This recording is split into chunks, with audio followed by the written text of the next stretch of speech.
선장님은 사실 PD님이셨잖아요. 네. 어떤 PD님으로 계셨는지. 저는 96년도에 MBC 입사를 했고요. PD가 돼서 처음 만든 프로그램은 청춘 시트콤 뉴 논스톱이었어요. 뉴 논스톱. 시트콤 만들고 그리고 느낌표라는 프로그램도 연출을 했고요.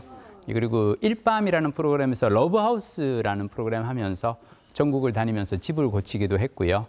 그러다가 이제 나이 40살에 직업을 바꿨습니다. 원래 예능 PD로 입사했다가 네. 40에 드라마 PD가 돼서 내주의 여왕이라든지 글로리아 같은 드라마도 만들었고요. 다 봤어. 이야, 진짜 우리 뭐 경환 씨가 말씀을 해주셨지만 네. 사실 저희가 다 보고 큰 것들이거든요. 네. 그래서 더욱더 기대가 됩니다. 네. 그러면 오늘 선장님이 해주시는 강의들 어떤지 또 기대가 되는데 박수로 청해 듣도록 하겠습니다. 1995년도에 인생을 바꿔놓을 한 권의 책을 제가 만납니다. 노동의 종말이라는 책이 있어요. 제레미 리프킨이 쓴 The End of Work.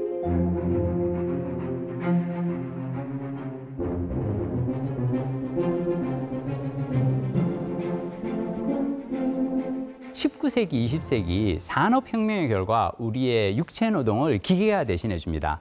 21세기 정보혁명의 결과 우리의 정신노동을 컴퓨터가 대신해 주는 시대가 와요. 저자가 던진 질문은 뭐냐면 그러면 앞으로 우리가 살아가게 될 21세기는 유토피아일까 디스토피아일까? 정인욱 선수는 어떻게 생각하세요? 유토피아, 디스토피아? 정인욱 선수. 저 앞에 거요.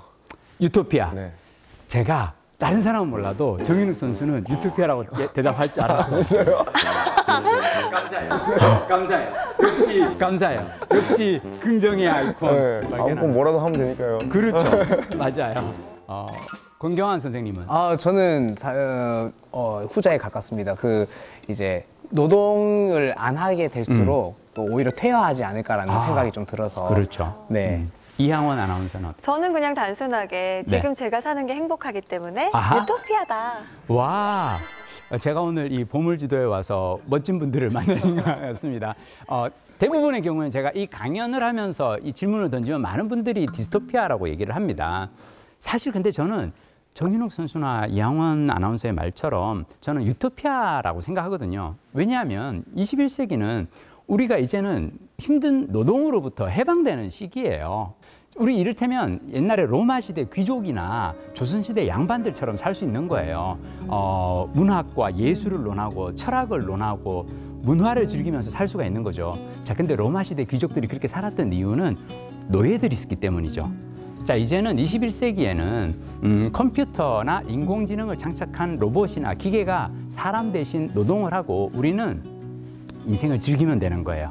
자, 근데 이제 권경환 선생님 말씀처럼 디스토피아라고 얘기하는 분들도 있습니다. 왜냐하면 소수의 자본가가 자동화된 생산 설비를 독점하고 대다수의 인류는 실업 상태에 빠지게 될 디스토피아다.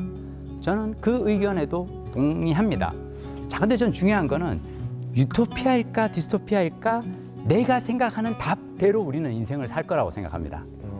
오면서 저는 그런 생각을 해봤어요. 옛날에 어떤 나라에서 전쟁을 오랜 시간 했다고 쳐봐요. 그래서 늘 적들의 침입을 많이 받다 보니까 그래, 나쁜 놈들이 자꾸 국경 넘어오니까 우리가 국경 근처에다가는 지뢰를 심어놔야겠어.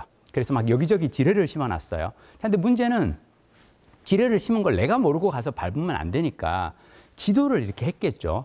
이 근처에는 절대 가면 안 돼. 자, 근데 전쟁을 하다 보니까 그중에 어떤 분이 돈이 되게 많아. 나는 피난을 가야 되는데 내 모든 금덩어리를 다 들고 갈 수는 없으니까 숨겨놔야겠어. 여기저기 이렇게 금덩어리를 숨겨놓고 자손들에게 지도를 남겨서 이렇게 비싼 금은 보화들을 내가 여기 이렇게 체크를 해놨어 하고 자손들에게 물려줍니다. 자, 근데 이게 애들이 막 피난 다니고 막 그러다 보니까 죽고 해서 나중에는 지도만 남았어. 자, 후손들이 보물지도를 본 거예요. 근데 이걸 보물지도라고 생각할까요? 자, 그 시절에는 대부분의 사람들이 지도를 보면은 지도에 표시가 돼 있는 건 무조건 지뢰야. 그러면은 사람들이 다들 야, 지뢰밭이야. 여기는 가면 안 돼.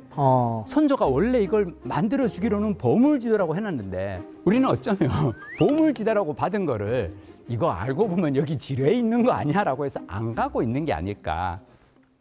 저는 우리가 수십만 년 동안 인류가 이렇게까지 풍요로웠던 적이 없어요. 그리고 이렇게 오래 산 적도 없어요. 다들 호랭이한테 물려가거나 호환 마마가 옛날에 무서웠지. 이제는 우리 어떻게든 그래도 살아서 일상을 영위하는 시기를 또 다시 찾을 수가 있잖아요. 저는 그래서 우리가 21세기를 살아가는 데 있어서 가장 중요한 것 중 하나는 뭐냐면 우리에게 다가오는 이 모든 변화들이 아주 긍정적인 결과를 가져다 온다는 거죠. 21세기에 닥쳐올 커다란 세 가지 변화가요. 세계화, 정보화, 고령화라고 하면 자, 이 세 가지 변화 중에서 세계화와 정보화는 국가와 기업의 차원에서 대응이 가능합니다. 마지막 세 번째, 이 고령화가 개인의 차원에서 준비를 해야 하는 문제거든요. 고령화를 국가적 차원에서 기업의 차원에서 대비하기 쉽지가 않아요. 자, 앞으로 우리가 만약 100세까지 산다면 이 기나긴 노후를 어떻게 바라볼 것이냐가 중요한데 그럼 다시 한번 기나긴 노후는 축복일까요? 저주일까요? 아, 이게 건강하게만 산다면 축복이지만 건강의 수명이 짧다면 이거는 아주 큰 불행이 될 수도 있을 것 같아요. 맞습니다. 근데 그러면 건강하게 살기 위해서 뭘 해야 될까요? 건강하게 살기 위해서요. 운동을 하고요. 아하. 그리고 마음의 건강. 옆에 있는 정인욱 선수처럼 우리 그럼 다 같이 그러면 막 너무 안 건강하니까 지금 너무 안 온몸이 건강한데요? 아픈데요? 아, 이렇게 또 과한 운동은 또 삼가야 되겠군요. 네. 운동도 하고 또 정신 건강도 챙기면서 또 그 주위 사람들과 좀 스트레스 덜 받으며 사는 게 건강하게 사는 방법 아닐까요? 정답이에요. 네. 그러니까 아까 저는 이제 이항원 아나운서가 유토피아라고 답할 때 살짝 느꼈어요. 아, 이분은 지금 삶이 행복한 거예요. 우리가 있잖아요. 미래에 대해서 전망을 할 때 비관적 전망을 하느냐, 낙관적 전망을 하느냐, 그냥 현재 사실은 내 상태에 따라 달린 거예요. 내가 행복하면은 미래도 행복할 거라고 우리는 생각을 하고 내가 지금 사는 게 힘들면 우리는 왠지 전망도 부정적이거나 비관적일 수 있거든요. 저는 건강하게 오래 사는 게 되게 중요하다고 생각하는데요. 100세까지 사는 시대에 있어서 중요한 거는 우리가 7, 80에도 이제 일을 해야 된다는 거예요. 7, 80에 일을 하려면 50, 60에도 공부를 해야 돼요. 어떤 공부를 해야 되냐면 우리는 인생을 이모작하는 준비를 해야 돼요. 당신의 인생을 이모작하라라는 책이 있어요.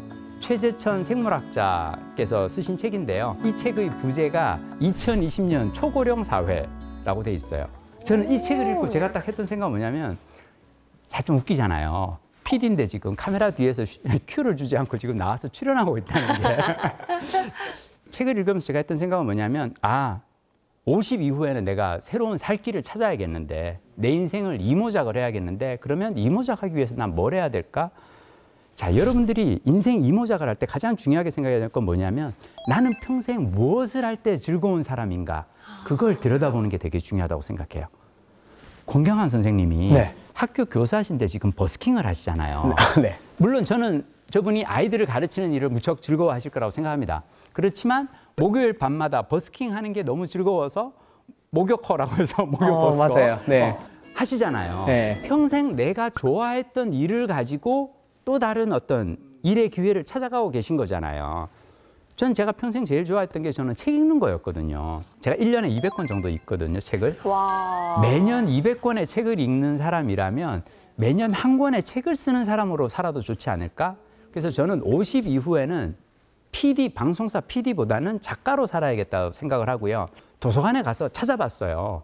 작가가 되기 위한 비법은 무엇인가? 그랬더니 글쓰기 책들에서 하나같이 하는 얘기가 매일 글을 쓰라는 거예요. 꾸준히 글을 써야 실력이 는다. MBC PD로 일을 하면서 저는 이제 책을 썼기 때문에 제가 책을 쓰는 시간은 항상 아침에 이제 새벽 5시부터 7시까지 2시간을 활용하라고 얘기 드립니다. 새벽 5시부터 7시까지 2시간 동안에는요. 회사에서 저를 찾는 사람 없어요. 부장이 새벽 5시에 전화하면 이상한 사람입니다. 절대 상대하면 안 되고요. 친구들이 야 나와라 술 먹자 하는 사람 없어요. 그리고 아이들도 저를 찾지 않고요. 그러니까 5시부터 7시 그 2시간 동안 저는 글을 한 편씩 써서 인터넷에 올렸고요.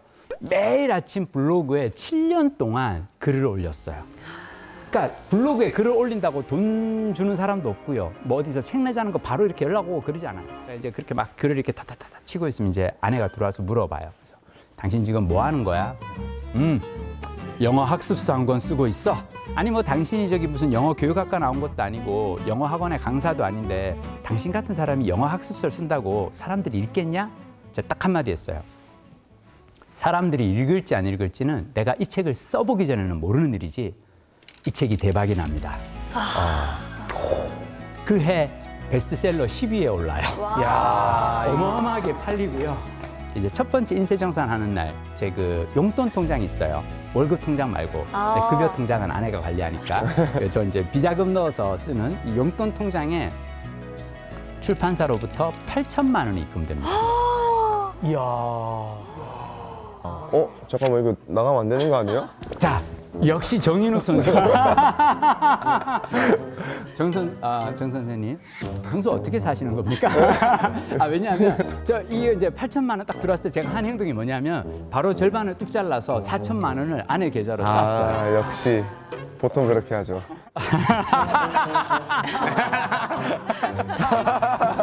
보통 그렇게 하죠. 다 먹으면 안 되거든요. 빠른 태세 전환. 좋은데요. 이제 절반 딱 이렇게 아내 계좌로 4천만 원을 쏘면서 지금 생각하면 참 아름답기 그지없는 문구를 카톡에 메시지로 남겼어요. 전화에. 방금 보낸 돈으로 애들 옷 사입히거나 학원비 결제 그런 거 절대 하지 마라. 내가 평소에 주는 MBC 월급으로 하고 지금 보낸 돈은 그냥 순수하게 당신 용돈으로 썼으면 좋겠어. 어머. 나에게 그 사용처를 알리지 말고 그냥 당신 용돈으로 써. 라고 얘기를 했고요. 이렇게 하면 사실 여보 글 더 써. 글 더 써. 뭐 갖다 줄까? 그렇죠. 이렇게 되잖아요. 그렇죠. 네. 이 책으로 제가 인세를 2억 2천만 원 정도 벌었고요. 말인즉슨 아내에게 용돈을 1억 넘게 드렸다는 얘기죠. 이게 회사에 소문이 나요. 회사 선배들이 이제 저를 찾아옵니다. 네. 너 부인에게 인세로 막 용돈을 그렇게 막, 야, 나도 이제 퇴직하고 나면 책 쓸 거야. 야, 출판사랑 계약은 어떻게 하는 거니? 원고는 어떻게 쓰는 거야? 하도 물어보길래 또 책을 썼어요. 이 책 나오고 매년 한 권씩 책을 썼어요. 근데 매일 글을 쓰다 보니까 제가 글로 사고를 치게 되더라고요. 엄청나게 큰 사고를 쳤어요. 제가 신문 칼럼을 한 편 썼는데 너무 잘못 써가지고 막 욕을 여기저기서 얻어먹는데 그때 제가 딱 깨달은 건 뭐냐면 내가 세상의 변화를 따라잡지 못했구나. 세상 사람들은 특히나 젊은 사람들의 가치관이라든지 이런 것들이 바뀌어가고 성인지 감수성이라든지 이런 것들이 바뀌어가는데 이건 내가 너무 잘못했다. 이때는 내가 물러나야겠다. 세상으로부터 물러나야겠다라고 생각을 했고 다 그만뒀어요.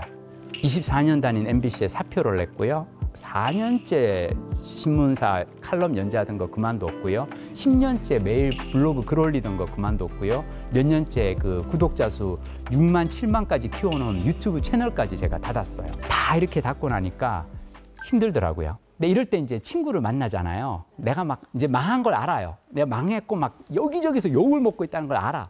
그럼 친구들이 저를 만나면 해주는 게 둘 중 하나예요. 그럼 충분히 쓸 수 있는 글이지. 야, 내가 그렇지 않아도 아침에 신문 읽다가 깜짝 놀랐어. 야, 이런 글을 쓰면 어떡하냐. 내가 친구가 위로와 조언을 해주는 게 다 저한테 상처가 되더라고요. 이런 위로를 듣다 보면은 반성이 안 돼요. 저 사람들이 오히려 더 원망스럽죠. 더 미워지는 거예요. 그러니까 친구 만나서 이렇게 위로를 듣는 게 나한테는 좋은 게 아니더라고요. 근데 자, 그러면 이제 위로 아니고 이제 조언을 해주는 친구들이 있어요. 예, 이하원 아나운서 방금 표정으로 다 모든 걸 얘기해 주셨는데. 예, 전혀. 조언이 전혀 도움이 안 돼요. 속으로, 그렇잖아요. 나도 알아. 이렇게 그거예요, 되죠. 그거. 나도 알아. 야, 나도 이제는 알아. 그래서 저는 그 다음 딱 깨달은 게 사람이 힘든 지경이 빠지잖아요. 외로워지잖아요. 함부로 사람에게 위로와 조언을 구하면 안 됩니다. 오히려 상처가 돼요. 어디서 위로와 조언을 구해야 되냐? 책을 읽어야 돼요. 책에서 저자가 해주는 위로나 조언은 나한테 하는 얘기가 아니잖아요. 불특정 다수의 독자들에게 한 얘기이기 때문에 그게 나한테 상처가 안 돼요. 그래서 저는 위로와 조언은 우리가 책에서 오히려 구하는 게 맞다고 생각하고요. 그리고 이렇게 사고치고 힘들 때 있잖아요. 여러분 절대 하면 안 되는 게 인터넷을 보면 안 됩니다. 저 인터넷 봤었어요. 그때 어땠어요? 그때 조금 사람이 많이 오네 나한테. 18만 명. 싸이월드 아시죠? 이야. 투데이 18만 명. 아, 그때 악플들이 쫙 달렸었어요. 네, 플레이오프 3차전 말아먹고. 네. 그때 어떠셨는데요? 나 너무 좋던데 18만 명 들어와가지고. 아, 오히려 그렇게 생각할 수도 있군요. 그렇죠. 언제 18만 명이 내 미니 홈페이지에 들어오는 거야? 아.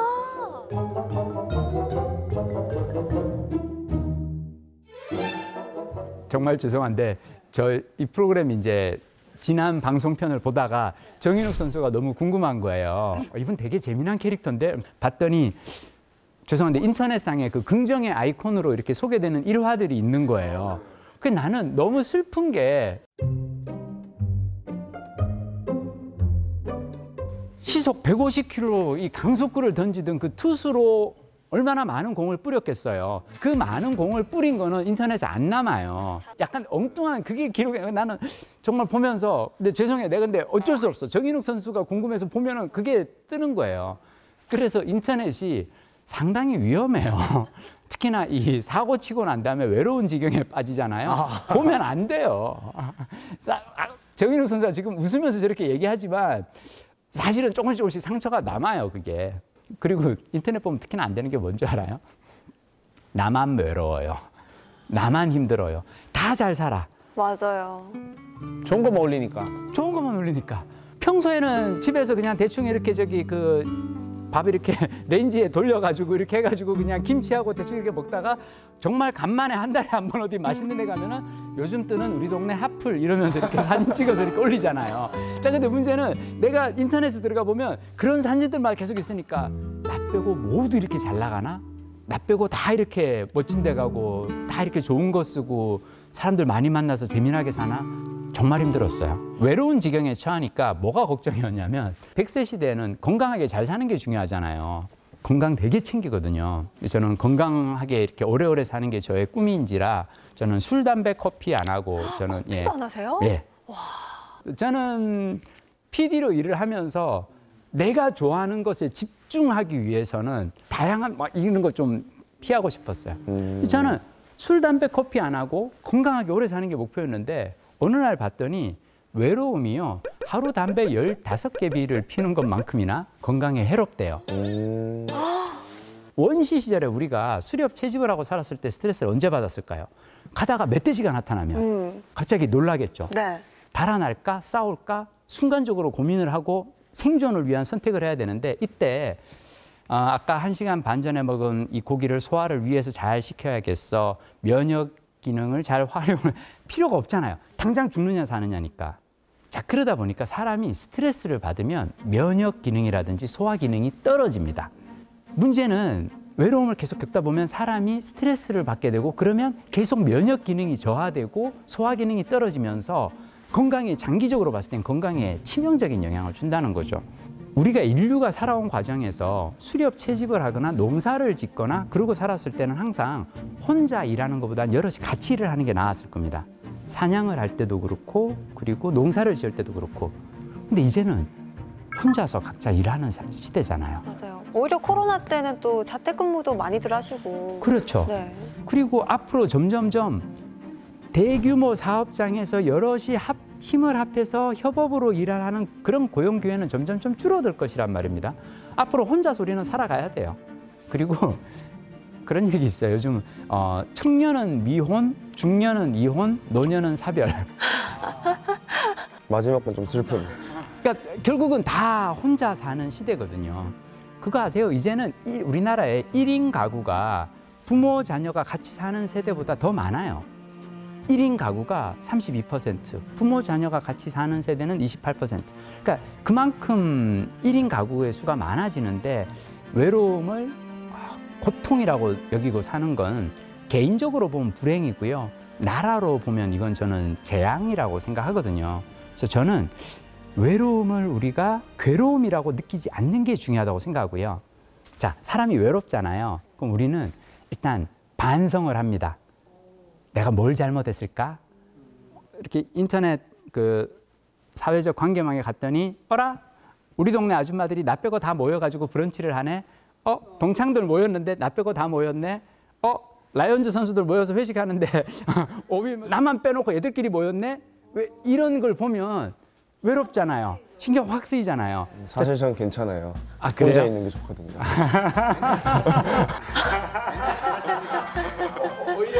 오히려 정인욱 선수는 DM 보낼지 몰라. 다음부터 회식은 우리 가게 와서 해라.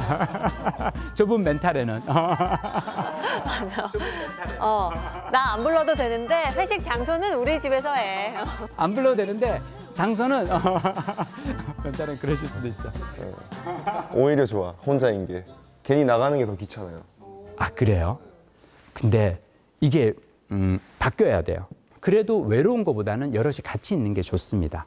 사람은 사회적 동물인지라 혼자 지낼 때 스트레스를 많이 받게 돼 있어요. 혼자 있다 보면은 처음에는 반성을 합니다. 내가 뭘 잘못해서 애들이 나를 안 부르는 걸까? 자, 근데 이 반성을 계속 하다 보잖아요. 그러면 자책을 하게 됩니다. 아, 내가 그때 그걸 좀 심했네. 아, 내가 그때 잘못했네. 자책을 하게 돼요. 근데 자책을 계속 하잖아요. 자학이 돼요. 점점점 힘들어집니다. 자, 반성에서 반대의 경로가 있어요. 반성을 하고 나서 성찰을 하는 겁니다. 내가 그때는 이런 잘못을 했는데 다음에는 이런 잘못을 안 하기 위해서 나는 무엇을 해야 될까? 고민을 하고 공부를 하고 다음에는 아이들에게 상처 주지 않기 위해서 혹시라도 내가 사람들에게 실언을 해서 상처를 줬다면 안 하기 위해서 뭘 해야 될까? 성찰을 하고요. 성찰을 하면 성장으로 이어집니다. 자, 반성, 자책, 자학은 마이너스의 길이고요. 반성, 성찰, 성장은 플러스의 길이에요. 자, 똑같은 지도를 받았는데 누군가는 보물 지도가 되고 누군가는 지뢰밭이 되는 것처럼 똑같은 상황에서 두 가지 길로 갈 수가 있거든요.